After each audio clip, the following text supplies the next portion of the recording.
है कि हमें फार्मूलाज का सबसे पहले तो बात यह है कि नाम याद होने चाहिए।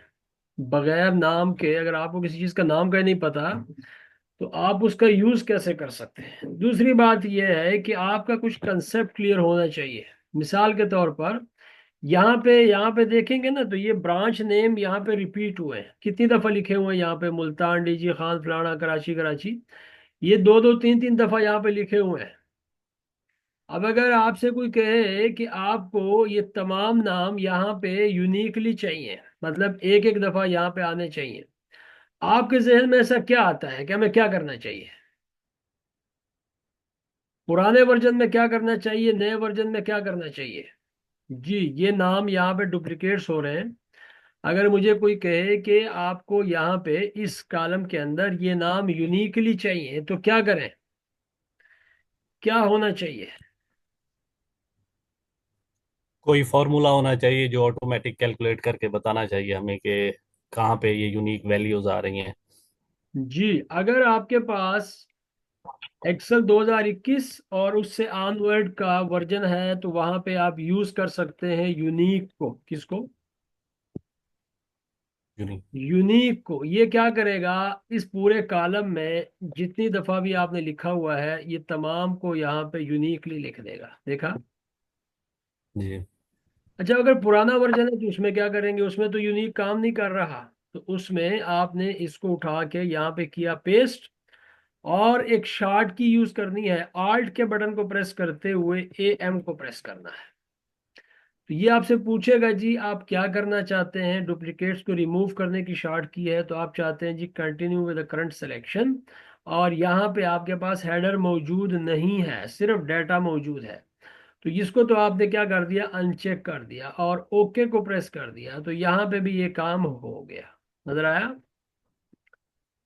जी। अच्छा, अब अगर आपसे कोई ये कहे कि ये जो मुल्तान, डीजी खान, कराची, फलाना फलाना लिखा हुआ है, इसके आगे इनका जो टोटल सेल है वो यहाँ पे कैलकुलेट होना चाहिए, तो एक्चुअली वो आपसे क्या चाह रहा होता है? ये सेल है, एक्सपेंस है, बैलेंस है। यहाँ पे मुल्तान की सेल आनी चाहिए, यहाँ पे डीजी खान की, यहाँ कराची, लाहौर, साहिवाल, पिशावर। और वो आपसे अपने लैंग्वेज में बात करेगा, उसको नहीं पता कि आपने क्या करना है। वो कहेगा जी मुझे यहाँ पे एक समरी क्रिएट करनी है जिसमें मुल्तान और डीजी खान, कराची, लाहौर का टोटल यहाँ पे आ जाए। तो वो आपसे ये बात कर रहा है कि जनाब आप यहाँ से सम करें वैल्यूज को। क्या करें? वैल्यूज को सम। सम करें। अगर यहाँ पे मुल्तान लिखा हुआ है, डीजी खान लिखा हुआ है, कराची लिखा हुआ है, तो जब वो सम की बात करता है तो आपने तो सम तो लगा लेना है। फिर बात यह है कि वो ये भी कह रहा है कि सम करो अगर, सम करो अगर यहाँ पे क्या लिखा हुआ हो, ये जो क्राइटेरिया हम दे रहे हैं, अगर यहाँ पे मुल्तान लिखा हुआ हो, ठीक है, सही। तो सम कहाँ से करो जी, यहाँ से करो। अच्छा, अब ये बीच में कामा शामा जो लगता है इसका क्या सीन है ये मैं आपको समझाता हूँ। अब देखिए, मैं जरा पैरेंथेसिस को क्लोज करके और इंटर को प्रेस करूंगा तो यहाँ पे मुल्तान का टोटल आ गया। एक लफ्ज यूज होता है एब्सोल्यूट करने का, रेफरेंसेस को फिक्स करने का। मैंने यहाँ पे ऐसा कुछ यूज नहीं किया, ठीक है, मैंने इसको फ्री छोड़ दिया। अगर मैं इसको नीचे की तरफ ड्रैग करता हूँ बाकियों का भी कैलकुलेट करने के लिए, तो जरा देखेंगे आप, इस पे पर जब मैंने क्लिक किया हुआ है तो यहाँ पे रेंज देखें कहाँ से स्टार्ट हो रही है, 2 नंबर रो से। जब मैं नीचे आऊंगा तो क्या हो रहा है, वो रेंज को नीचे की तरफ, यहाँ पे नीचे, यहाँ पे नीचे, यहाँ पे नीचे। तो इसका मतलब ये है कि कुछ ना कुछ वहां पे गलत हो रहा है। तो ऐसी सूरत में हमें इन रेंजेस को एब्सोल्यूट करना है, फिक्स करना है। F4 इज द शॉर्ट की टू एब्सोल्यूट अ रेफरेंस। तो यहाँ पे मैंने F4 को प्रेस किया, यहाँ पे भी आके F4 को प्रेस किया, इंटर को प्रेस किया, और अब देखें आपके पास टोटल सारे के सारे आ चुके और आपके रेफरेंसेस भी अपनी जगह पे क्या है, फिक्स है। ठीक है? Excuse me sir. हाँ एक जी। एक एक बात पूछ सकता हूँ? Sorry to interrupt. हाँ हाँ, बोलो बोलो। ओके। जो मैं सीखना चाहता हूँ, मुझे बाकियों का पता नहीं है। एक्चुअली मैं यही चीज सीखना चाहता हूँ कि ये जो एब्सोल्यूट और ये डॉलर का साइन होता है लॉक करने के लिए, और ये सब चीजें मतलब मुझे बेसिक पता नहीं है कि इनका क्या है। क्या क्या मुझे आपसे कुछ इनका पता चल सकता है, या जैसे मैं यूट्यूब में या एआई से मैं कहीं से चेक करके मैं यही फॉर्मूलाज काम लगा? कर रहा हूँ जी। अभी मैंने स्टार्ट किया है जी ना जी। तो स्टार्ट में ही जी मैंने जी आपको बता दिया कि हम इसको एब्सोल्यूट क्यों करने जा रहे हैं।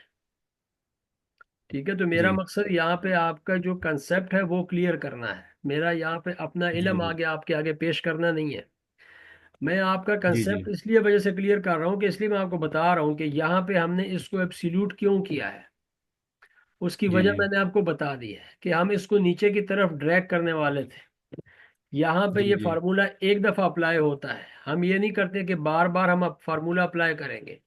तो उसी फार्मूला को जब जी नीचे की तरफ ड्रैग करेंगे तो लाजमी बात है, जब आपका डाटा नीचे की तरफ ड्रैग होता है और रेफरेंसेस एब्सोल्यूट ना हो तो होता क्या है, जी। वो अपने रेफरेंस को छोड़ देता है। समझ आ रही है। हाँ सही। लिहाजा हमें जी इसको जी जी फिक्स करना है कि B2 से लेकर B90 तक ही हमारी रेफरेंस है, इससे आगे पीछे नहीं है। यहाँ पे D2 से हम्म। लेकर D90 तक हमारा रेफरेंस है, इससे आगे पीछे नहीं है, और ये रेफरेंस आपको हर एक फार्मूला में मिलेगा। हाँ अब ठीक यहाँ है। पे अगर मैं इसको जुबानी पढ़ना चाहूँ या उर्दू में पढ़ना चाहूँ इस फार्मूला को, तो मैं कैसे पढ़ता हूँ। मैं कह रहा हूँ कि जमा करो जी अगर इस रेफरेंस में, क्या, जी ये रेफरेंस किधर है, ये है, और आप जो मैंने सेलेक्ट किया है तो ऊपर आपको नजर भी आ गए सारे मुल्तान साहिवाल डी जहां। अगर इस जी जी रेफरेंस में ये लिखा हुआ हो, अब ये लिखा हुआ हो जी तो मैंने इसका सेल रेफरेंस दिया है। यहाँ पे जी कुछ भी हो सकता है, जी मुल्तान हो सकता है, डीजी खान हो सकता है, कराची हो सकता है, कुछ भी हो सकता है। और सही है। फिर क्या करो, उसके अगले कॉलम में जाके इसके हिस्से का यहाँ पे सम कर दो। तो फिर सही हमने है। क्या किया, उसके सामने वाले कॉलम को सेलेक्ट कर दिया। ये कॉलम यहाँ भी हो सकता है, यहाँ भी हो सकता है, यहाँ भी हो सकता है, ज़रूरी नहीं कि ये कॉलम उसके बिल्कुल सामने आ जाए। ये कॉलम उसकी बैक पे भी हो सकता है, मतलब लेफ्ट साइड पे भी हो सकता है, राइट साइड पे भी हो सकता है। समझ आ गई अब। जी जी जी अच्छा, अब देखें, एक और बात आपको करने लगा हूं। यहाँ पे आपके पास डेट्स लिखी हुई हैं। जी एक डेट मैं यहाँ पे लिखता हूँ, और मैंने यहाँ पे लिखा 10 अक्टूबर 2024। एक डेट जी में यहाँ पे लिखता हूँ, मैंने लिखा 1 जनवरी 2025। इन दोनों डेट्स के दरमियान में से मुझे यहाँ से सेल को कैलकुलेट करना है। जी इन दोनों डेट्स के दरमियान में से मुझे सेल को कैलकुलेट करना है, तो इसका मतलब क्या है। ये एक हमारे पास क्राइटेरिया रेंज है, और इसको हम दो दफा यूज करेंगे। एक दफा किस लिए, इस डेट के लिए, और दूसरी दफा किस लिए, इस डेट के लिए। अब जब दो दफा या दो मल्टीपल क्राइटेरियाज को या तीन मल्टीपल क्राइटेरियाज को हम यूज करते हैं, तो वहां पे सम इफ काम नहीं करता, वहां पे क्या काम करता है, सम और इफ्स। सम और इफ्स।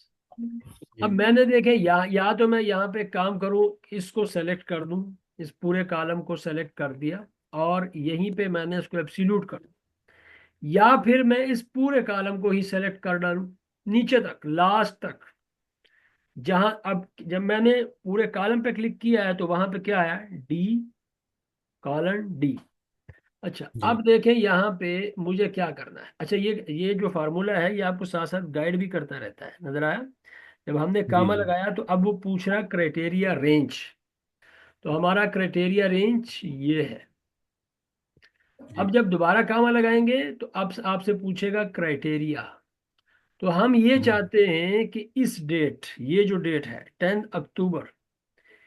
अच्छा, अब क्राइटेरिया जो है वो हमेशा जब आप उसको फार्मूला के दरमियान में लिखते हैं ना, तो उसको हम डबल कोटेशन मार के अंदर लिखते हैं। तो हम ये चाहते हैं कि ये वाली जो डेट है, ये वाली, इस डेट जी से बड़ी या इसके बराबर। अब ये डेट लिखी कहाँ पे है, अभी तक उसका हवाला हमने नहीं दिया, तो वो ये दे दिया। सही है। इस सेल को हमने साथ कंकैटिनेट कर दिया। कंकैटिनेशन का साइन ये एंड का साइन होता है। उसके जी बाद नेक्स्ट क्राइटेरिया हमारे पास वही कॉलम है, और इसका जो क्राइटेरिया है वो अगेन कहाँ पे है, कि हम यहाँ पे डबल कोटेशन मार्क और लेस देन इक्वल और ये वाला सेल रेफरेंस, लेकिन एंड के साथ, किसके साथ, एंड हाँ के साथ। और अब जरा यहाँ पैरेंथेसिस को क्लोज करके इंटर को प्रेस करें तो आप देखेंगे ये जो टोटल आया हुआ है आपके पास, ये आपके पास आया हुआ है जी 10 अक्टूबर से लेकर 1 जनवरी तक। अगर मैं यहाँ पे 1 जनवरी कर दूं 2025, और यहाँ पे मैं फॉर एग्जांपल मैं 10 जनवरी कर दूं, 10 जनवरी 2025, तो ये क्या करेगा, इन दोनों के दरमियान का टोटल यहाँ पे कर देगा। हमने यहाँ पे क्या यूज किया, फार्मूले को दोबारा देखिएगा जरा। हमने कहा कि हमें डेटा सम करना है इस कॉलम से। पहला क्राइटेरिया ये है, और क्राइटेरिया रेंज ये है कि ये वाला जो सेल रेफरेंस था जिसपे हमने इसको यहाँ पे इसका रेफरेंस दिया है, ये वाला सेल रेफरेंस, ये अगर बड़ा हो या बराबर हो किसके, इस डेट के, तो फिर दोबारा, अब चूंकि मल्टीपल क्राइटेरिया के साथ इसने लेना है ना, तो दोबारा फिर क्राइटेरिया क्या है, वही हमारे पास रेंज। तो फिर हमने इसको कहा कि अब यहाँ पे जाके देखो कि यहाँ पे जो हमारी डेट लिखी है उससे कम या उसके बराबर। तो लाजमी बात है आपको इन दोनों के दरमियान चाहिए था, तो जब दरमियान में बात आती है तो फिर पहले से बड़ा या बराबर और दूसरे से छोटा या बराबर, उसको दरमियान कहते हैं।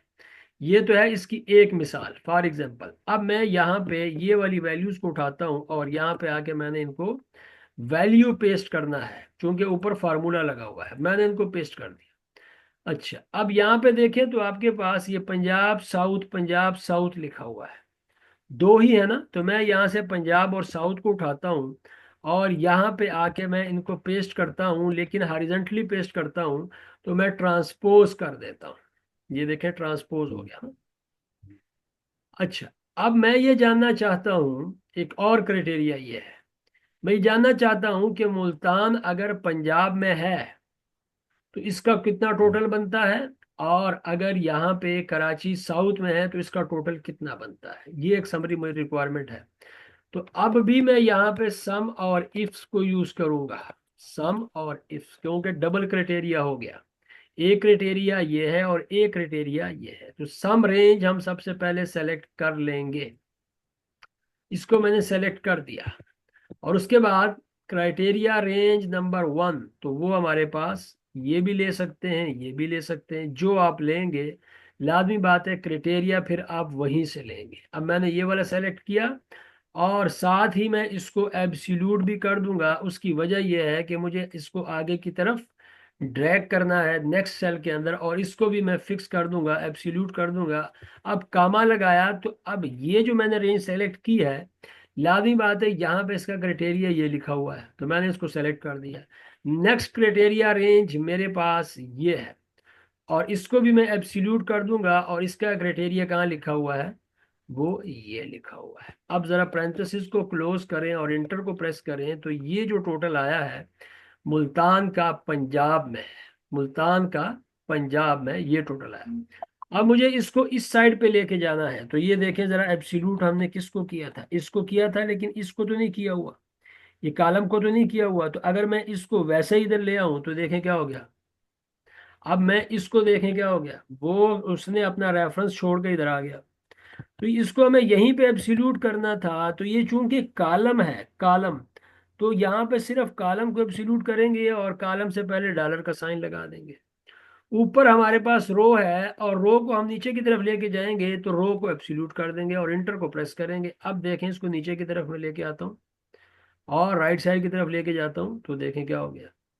मुल्तान चूंकि पंजाब में आ रहा है, डीजी खान पंजाब में आ रहा है, कराची साउथ में आ रहा है, और पेशावर के लिए यहाँ पे ऐसा कुछ नहीं है। अगर कहीं पे है मेरा ख्याल है तो केपी के कहीं पे था या नहीं था, ये है कहीं पे केपी के लिखा हुआ है, ठीक है।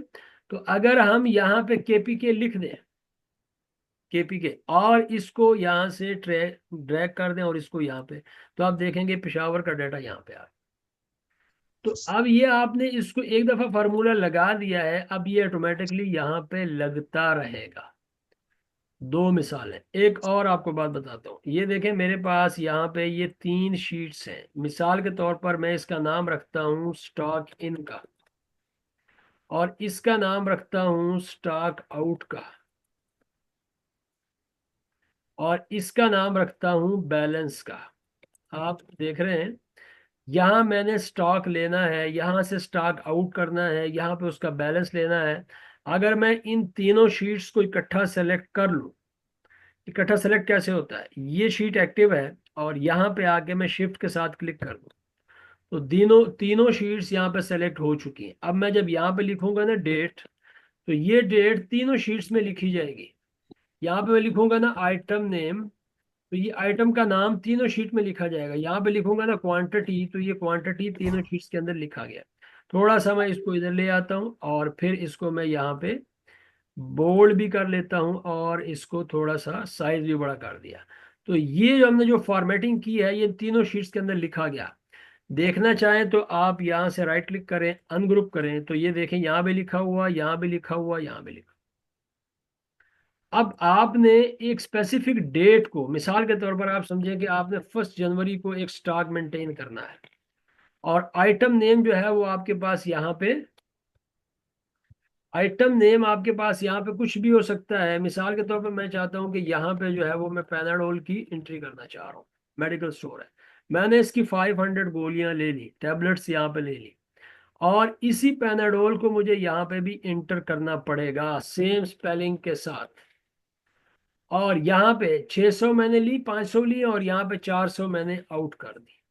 तो बैलेंस में मैं ये चाहता हूँ, बैलेंस में मैं ये चाहता हूँ, चूंकि मुझे अगर यहाँ पे दोबारा ज़रूरत पड़ी तो मैं दूसरी डेट के साथ, मतलब मैं अगर यहाँ पे दोबारा ज़रूरत पड़ेगी तो दूसरी डेट के साथ मैं यहाँ पे दोबारा से पैनाडोल इंटर करूंगा और मजीद पैनाडोल की मैं एंट्री यहाँ पे करूँ।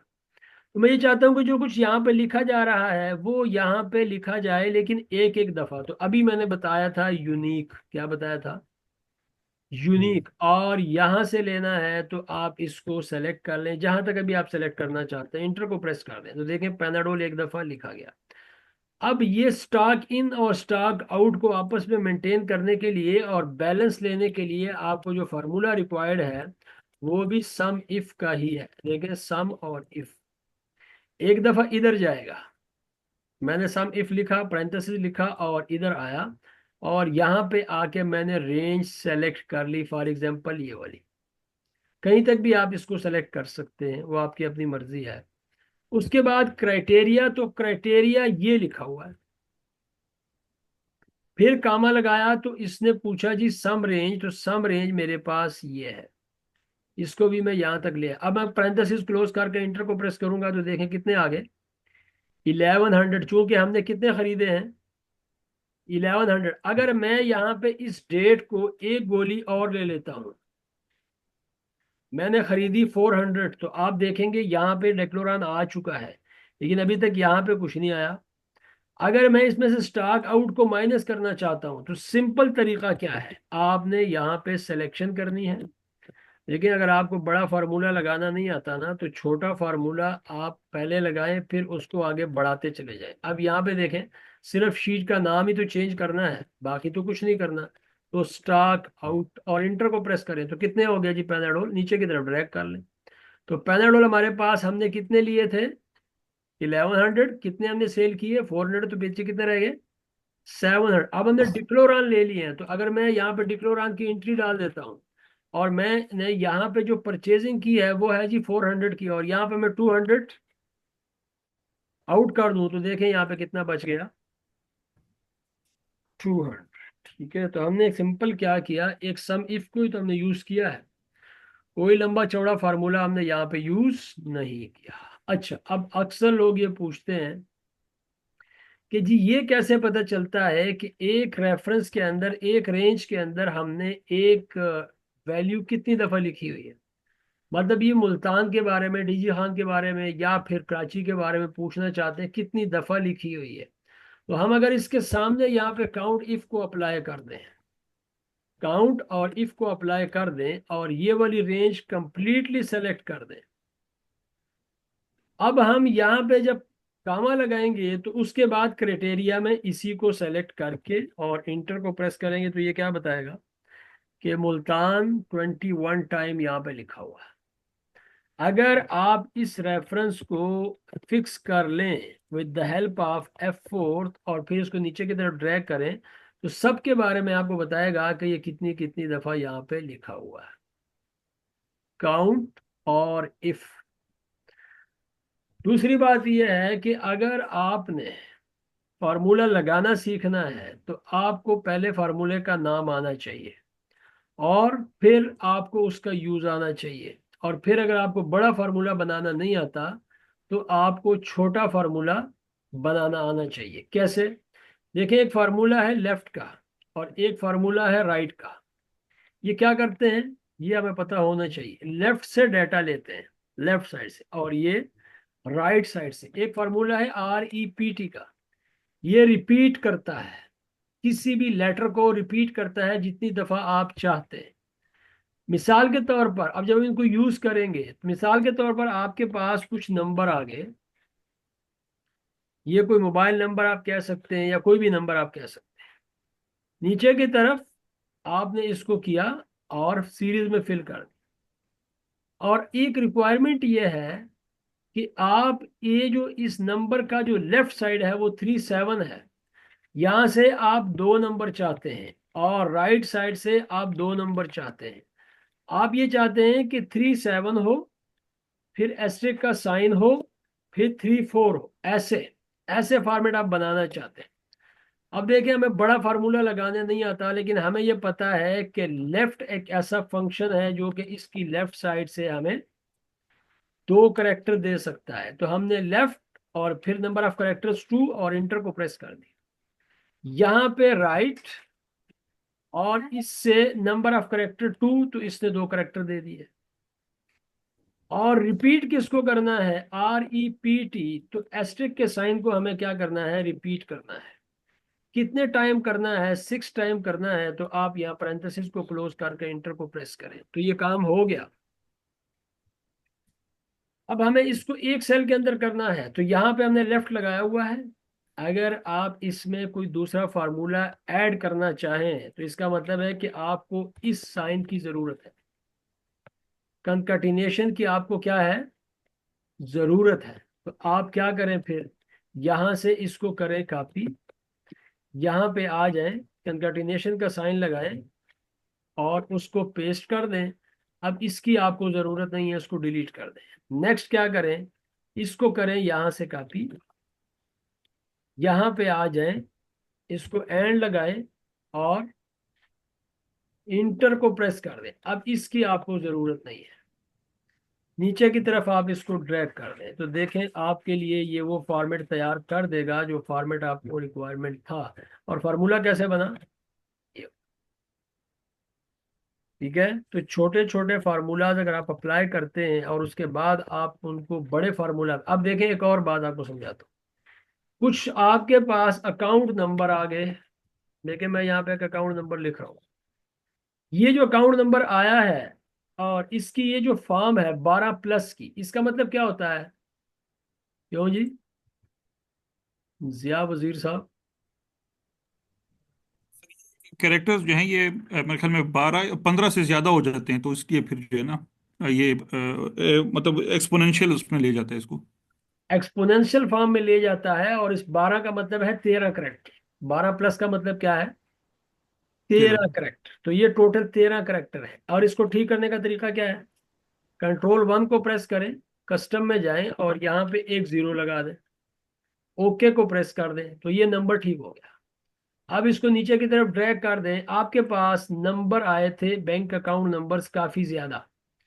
उसमें से कुछ करेक्टर 13 के थे, कुछ करेक्टर आपके पास 12 के थे, कुछ आपके पास 10 के थे, कुछ आपके पास 11 के थे।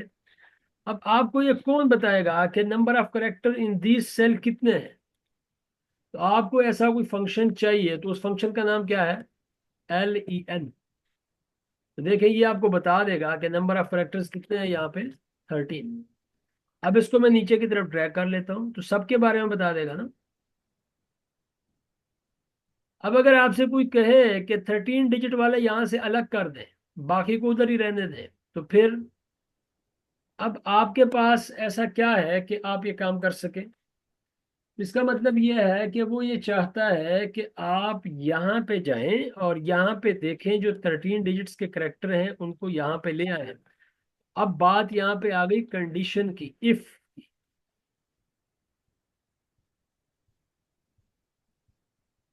इफ की बात यहाँ पे आ गई। ये कौन है जी? Please tell me how to separate this. Class में बैठे हुए हैं जहीर साहब। अब यस इफ सर। जी, यस सर, बैठो। ये आपने अलग से मैसेज किया है। अच्छा, अब यहाँ पे ये वाला नंबर है। अब हमें चाहिए कि अगर इसकी जो लेंथ है वो इज इक्वल टू, अच्छा इक्वल ना हो, क्या हो, ना हो 13 के। तो अब ये अगर हम ऐसे लगा देंगे तो क्या ठीक हो जाएगा? नहीं होगा ना। तो इसका मतलब है कि इसको बताना पड़ेगा कि लेंथ की बात हो रही है। If the length of this cell is not equal to 13। अच्छा, अगर हम ये कह देंगे जी इक्वल टू 13, तो क्या करो, ये वाली वैल्यू यहां पे ले आओ, और अगर ऐसा ना हो तो फॉल्स की सूरत में इसको ब्लैंक छोड़, और इंटर को आप प्रेस करें तो आप देखें यहाँ पे आपके पास एक नंबर आ चुका है। इसको तो ठीक करने का तरीका क्या है, वो ही है। अब मैं इसको जरा सर ये नंबर साइन से भी हो सकता है? जी, नंबर साइन अगर हम लगा लें सर, उससे भी हो जाएगा ये जो इसके हाँ जी, एक्सपोनेंशियल को उससे खत्म भी हो करने के लिए? जाएगा। नंबर साइन और जीरो दोनों एक ही काम करते हैं, सिर्फ फर्क ये होता है कि जीरो अपनी स्पेस रखता है, नंबर साइन अपनी स्पेस नहीं रखता। ठीक है, तो यहाँ पे जितने ठीक है नंबर सर। आपके पास आ गए ये सारे के सारे 13 डिजिट्स के हैं, बाकी वहां पे रह गए।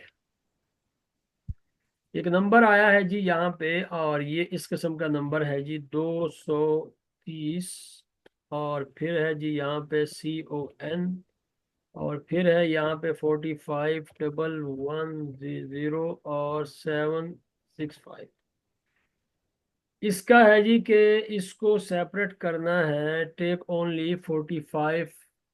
अच्छा, इसका बड़ा आसान तरीका है जी, अगर इस किस्म के नंबर आपके पास आ जाए ना, और एक्सेल आपके पास 2003 हो, और 2003 कह रहा हूँ 2013 से ऑनवर्ड हो, तो आप एक काम करें, यहाँ पे लिख दें, किसी भी सेल में जाके यहाँ पे लिख दें इसके साथ वाले में, और नीचे कंट्रोल को प्रेस कर दें। किसको?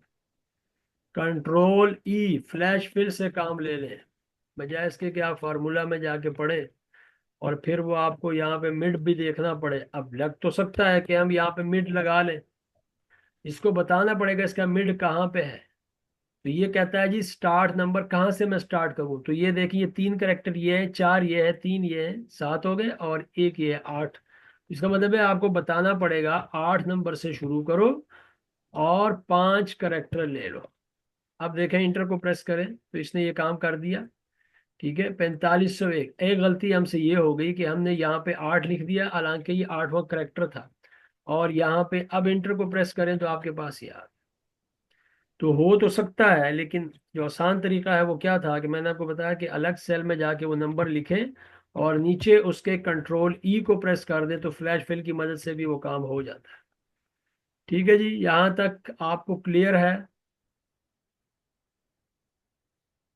सर इसमें अगर हम बाकियों में नंबर चेंज कर दें, 45001 की जगह कोई और कर दें, फिर ये उसको ले आएगा? यहाँ पे उसको लेगा, यहाँ पे नहीं लेगा। फ्लैश फिल एक ही दफा काम करेगा, फार्मूला तो लेगा ना। मतलब अगर आप यहाँ पे 5 कर देंगे तो उधर 5 ही आ जाएगा। ठीक सर। ठीक है, अच्छा जी, आगे चलते हैं थोड़ा सा। ये अभी बिल्कुल माइनर छोटे छोटे से फार्मूला है जो मैं आपको यहाँ बता रहा हूँ, सम का, सम इफ का, काउंट का। अब मैं आपको बताता हूँ कि आपके पास इस किस्म की एक शीट है, ये आपके पास सेल है, और इसको मैं ज़रा अलग से शीट पे ले जाता हूँ ताकि काम ज़रा आसान हो जाए। यहाँ पे मैंने इसको पेस्ट कर दिया। अब अगर आपसे कोई कहे कि आपकी इस मुकम्मल रेंज के अंदर सबसे बड़ी वैल्यू कौन सी है, सबसे बड़ी वैल्यू, तो आपके पास मैक्स का फंक्शन है। अगर कोई कहे कि सबसे छोटी वैल्यू कौन सी है, तो आपके पास मिन का फंक्शन है। देखिए, हम यूज करेंगे किसको? मैक्स को। और ये वाला सेल रेफरेंस सेलेक्ट करेंगे, ये भी हो सकता है ना, और पैरेंथेसिस को और इंटर को प्रेस करेंगे, तो ये सबसे बड़ी वैल्यू है इस रेंज के अंदर। अच्छा, अब सबसे छोटी वैल्यू, वो आपको मिन लगाना है, पैरेंथेसिस क्लोज। तो ये देखें, ये सबसे छोटी वैल्यू है। लेकिन अगर कोई आपसे ये पूछे कि ये जो सबसे बड़ी वैल्यू है इससे छोटी कौन सी है, सेकंड नंबर की, तो वो मैक्स तो नहीं बता सकता। अगर कोई ये पूछे कि ये मिनिमम वैल्यू है, इससे बड़ी वैल्यू कौन सी है, तो वो नहीं बता सकता मिन। इसके लिए फिर आपको लार्ज की जरूरत है और स्मॉल की जरूरत। अब लार्ज जब आप यूज करेंगे तो लार्ज आपसे पूछेगा, जब आप पूरी की पूरी अरे को सेलेक्ट करेंगे ना और कामा देंगे, तो ये देखें आपसे पूछ रहा के। ये के का मतलब क्या है कि आप कौन से नंबर की वैल्यू चाहते हैं। तो अगर एक नंबर की चाहते हैं तो लाजमी बात है सबसे बड़ी वैल्यू यहाँ पे आ जाएगी, जो कि ये और ये आपस में क्या है, बराबर है।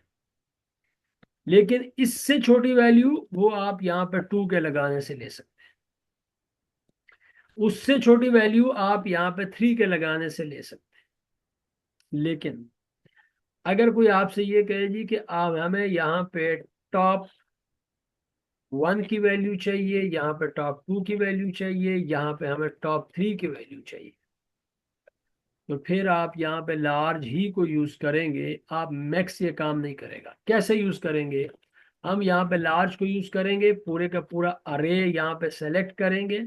अब लार्ज अरे का फंक्शन नहीं है, मतलब अगर इसके बाद मैं यहाँ पे 2 लगाऊंगा, 1 लगाऊंगा, 3 लगाऊंगा, तो ये मुझे बताएगा। अगर हम यहाँ पे इकट्ठी वैल्यूज लेना चाहते हैं तो अरे क्रिएट करने के लिए हमें दरमियानी ब्रैकेट को यूज करना पड़ता है। तो हम चाहते हैं 1 नंबर, 2 नंबर और 3 नंबर। अच्छा, अगर हम 1 2 3 कामा के बाद दे दें और पैरेंथेसिस क्लोज करके एंटर को प्रेस करेंगे तो ये हॉरिजॉन्टली डाटा ले लेगा। ये सबसे बड़ी वैल्यू है, उससे छोटी है, उससे छोटी। लेकिन अगर हम इसके दरमियान में यहाँ पे सेमी कॉलन अप्लाई कर दें, अब देखेंगे ये वर्टिकली डाटा लेगा। तो इसने आपको बताया कि इस रेंज के अंदर ये 3 बड़ी वैल्यूज हैं जो कि टॉप 3 की आ रही। इसका मतलब है कि आप टॉप 3 क्या छोड़ के आप टॉप 5 तक भी जा सकते हैं और टॉप 10 तक भी जा सकते हैं। लेकिन आपको सिर्फ क्या करना है, फिर यहाँ पे इस सेमी कॉलन के बाद 4 लगाना है, फिर 5 लगाना है, फिर 6 लगाना है, फिर 7 लगाना है, फिर 8 लगाना है, फिर 9 और फिर यहाँ पे 10 और इंटर को प्रेस करना है। तो ये वो सबसे बड़ी 10 वैल्यूज हैं जो कि आपको यहाँ पे मिले। अगर इससे भी कोई बड़ी वैल्यू निकल आई, अगर आप काम करते करते ये जो आपने यहाँ पे 586430 लगा हुआ है, अगर मैं इसकी जगह पे कोई और वैल्यू यहाँ पे ले लूँ, मैं इस वैल्यू को बड़ा कर दूँ, फॉर एग्जांपल इसको मैं यहाँ पे 59 कर दूँ, ठीक है, और इसको इंटर कर दूँ, तो आप देखेंगे ये वैल्यू बड़ी हो जाएगी, उससे छोटी हो जाएगी। अच्छा जी, 40 मिनट का एक सेशन आपका कंप्लीट हो रहा है और अभी 10 मिनट का वक्फा देगा जूम, उसके बाद फिर 10 मिनट के बाद हम ऑनलाइन होंगे, ठीक है। तो ये उस वक्त तक ये खुद इसको क्लोज कर देगा। 1:34 रह गए हैं, उसके बाद ये इसको क्लोज कर देगा। तो ये तो आपको समझ आ गई कि हमें लार्ज को कब यूज करना है और मैक्स को कब यूज करना है। सेम इसी तरीके से स्मॉल का भी यही मसला है कि स्मॉल अगर आप यहाँ पे यूज करते हैं, इस रेंज के अंदर आप यहाँ पे लिखते हैं 1, तो ये सबसे छोटी वैल्यू देगा जो कि इसके और इसके बराबर है। लेकिन अगर आपको इससे बड़ी वैल्यू चाहिए तो आपको 2 लेना है, अगर फिर उससे बड़ी वैल्यू चाहिए तो आपको 3 लेना है, ठीक है। इसी तरीके से अगर आप अरे क्रिएट कर लेते हैं, मतलब आप चाहते हैं कि 1 2 3 और 4 और 5 की वैल्यूज हमें चाहिए, तो इंटर को प्रेस करें तो इसने आपको यहाँ पे सबसे छोटी वैल्यू, फिर उससे बड़ी वैल्यू, फिर उससे बड़ी, फिर उससे बड़ी, फिर उससे। ओके जी, हम अभी मिलते हैं 10 मिनट के बाद, ठीक है। ठीक है। ओके।